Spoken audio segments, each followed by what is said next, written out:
Today we're going to run through a quick demo of Salesforce Identity and show you how easy it is to improve productivity for your employees and connect them to your customers and partners. Let's get started. Let's start our journey as an end user. Here they're accessing the Salesforce login page.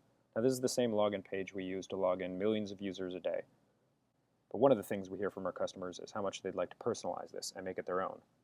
Let's see how easy that is. Switching to an administrative view, I can go into Setup and dive into My Domain. Now this is a feature that lets customers have their own URL within the system. Now when they have their own URL, we can begin to do interesting things like branding.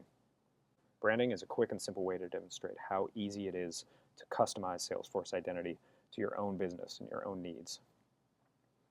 You don't have to hire programmers. You can simply come in here and set up, choose a file, find your company's logo, and upload it.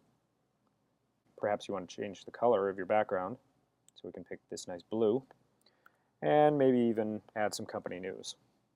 If I save this, as our end user reloads the login page, you'll see we've instantly transformed the login page, and now it's delivered under their brand, with their logo, their colors, and their news. And these branding changes don't just take effect on the web. Watch what happens when we open up a mobile app like Chatter. I start up Chatter, and you'll see not only is the login page branding carried through on mobile, but we've also dynamically adapted the login page to the mobile form factor. While logging in directly to Salesforce is a great option, oftentimes customers want to bring their own identity. Let's take a look at how easy that is. Switching back to Setup, once again on the My Domain page, I can go down and edit the login page configuration, and you'll see we've really opened up the ways you can bring identity to Salesforce. You can use our new Active Directory connector, or perhaps bring identity from a public source like Google, Amazon, PayPal, Facebook, or any open standard provider through SAML or OpenID Connect. In this case, let's use the new Active Directory connector. We'll save this, and now when we reload this page, we're going to get taken to the connector. Now this is going to go pretty fast. Watch what happens. I'm redirected to the connector, and the connector has detected that I'm already logged into my laptop. So we've just made this user's life so much faster. No longer do they need to type their password over and over again. This user got automatic login because we detected that they were already logged into their laptop. Now that we've landed in Salesforce, you can see we've made each identity social.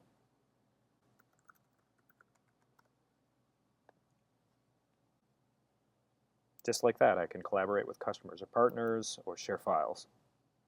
Now, let's take a look at the application launcher. The application launcher is a new way to discover all the apps you have access to. Here, you'll see all the applications you need to get your job done are just a click away, be those on-premise applications or other clouds. With a simple click, I can jump to Concur to do travel and expense. I didn't have to remember a different place to log in. I didn't have another user ID and password to forget. Or perhaps I want to go to ExactTarget. All of these apps, everything you need to be productive are just a click away.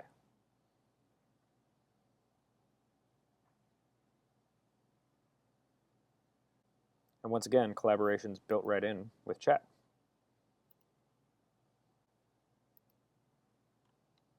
So if the app launcher is all the apps I'm authorized to use, how does one get more apps? Well, let's see how easy it is as an administrator to authorize access to a new application. Switching back to Setup, let's drill in and find one of our apps. We're going to go to Manage Apps, Connected Apps. Connected Apps is our framework for describing applications that use identity or data or Canvas to integrate with Salesforce Identity. In this case, we're going to drill in and manage Workday. Here you can see we have all the information we need to manage Workday. Its name, its logo, its description, as well as how we provide single sign-on for it. One of the first things we want to do is update our authorization rules. So we're going to go into Manage Permission Sets. And here I want to assign the HR administrators access to Workday. I save this. And now anyone with the HR admin perm set can access Workday. But since Workday is such a critical application, we're going to take this a step further and show how you can apply additional policies. I'm going to click Edit and drill into the policy configuration for Workday. Here, I'm going to say that a high assurance session is required. And rather than block this application, we're going to ask this app to step up its authentication. I select this policy, save it, And now we have one final step. We need to actually assign the HR admin perm set to one of our users.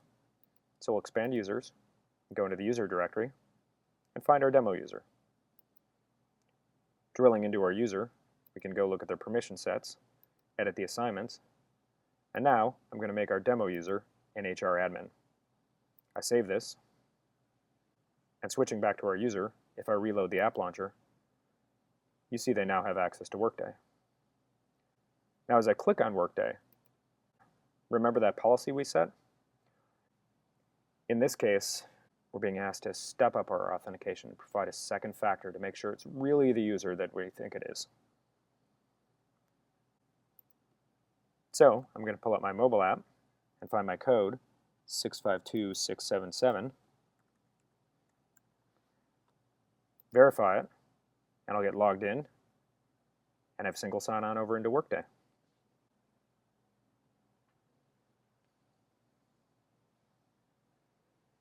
So, in a few quick and easy steps, we authorized access to Workday and used policies to really improve the security of this application.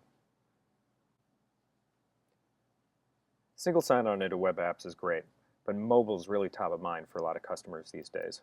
Let's see how Salesforce Identity can help you with mobile apps. We're going to go back to Connected Apps and load up the Chatter for iOS app. Like many mobile apps, Chatter uses OAuth to connect to Salesforce. Salesforce Identity provides advanced policies for OAuth applications. If we click Edit, we can take a look at a few.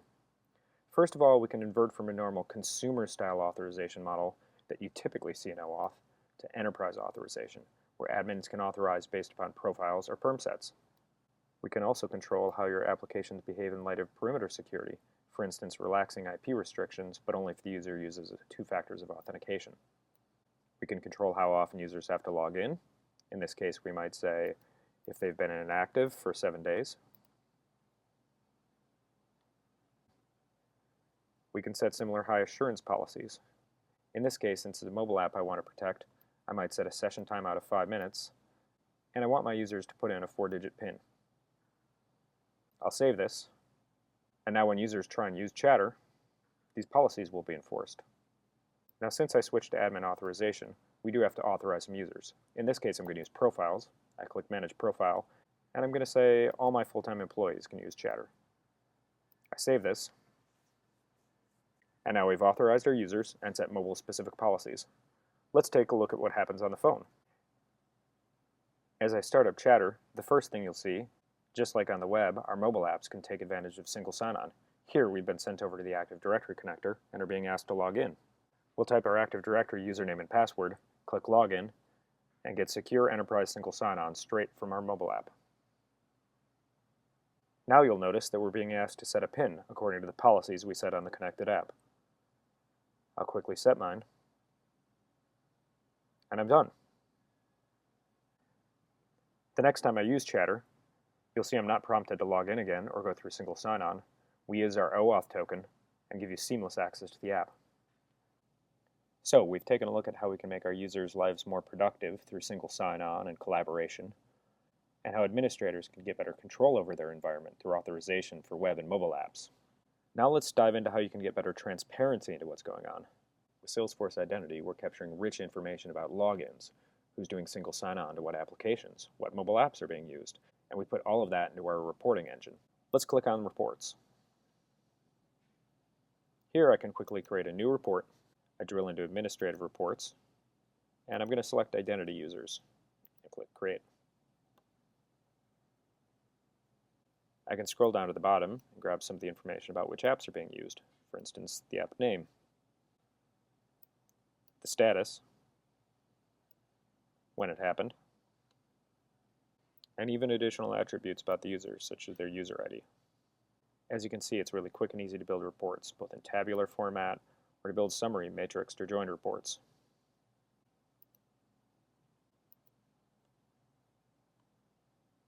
For executive leadership, we can also build dashboards.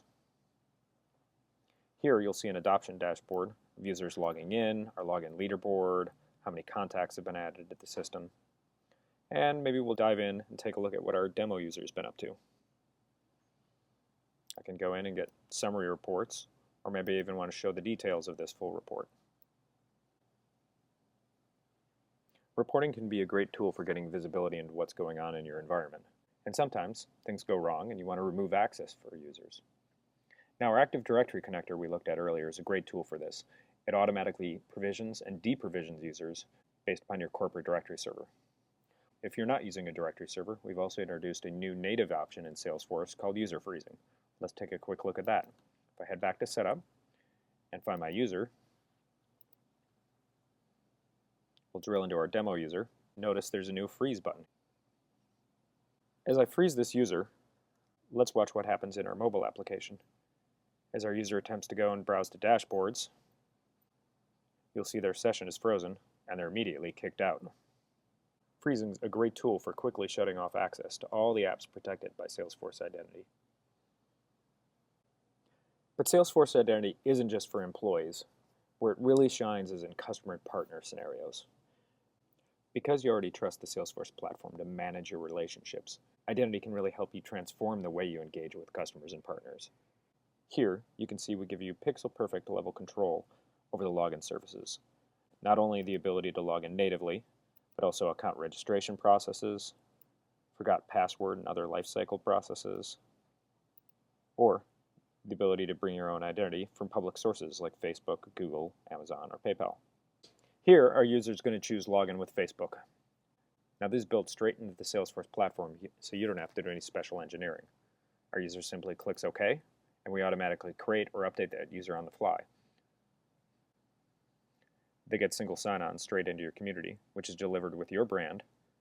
We can sync over their picture, their user information. They can collaborate with other customers, partners, or even your employees. We can deliver single sign-on apps, or even mobile applications, all delivered seamlessly under your brand. And those were just a few features of Salesforce Identity. Thank you.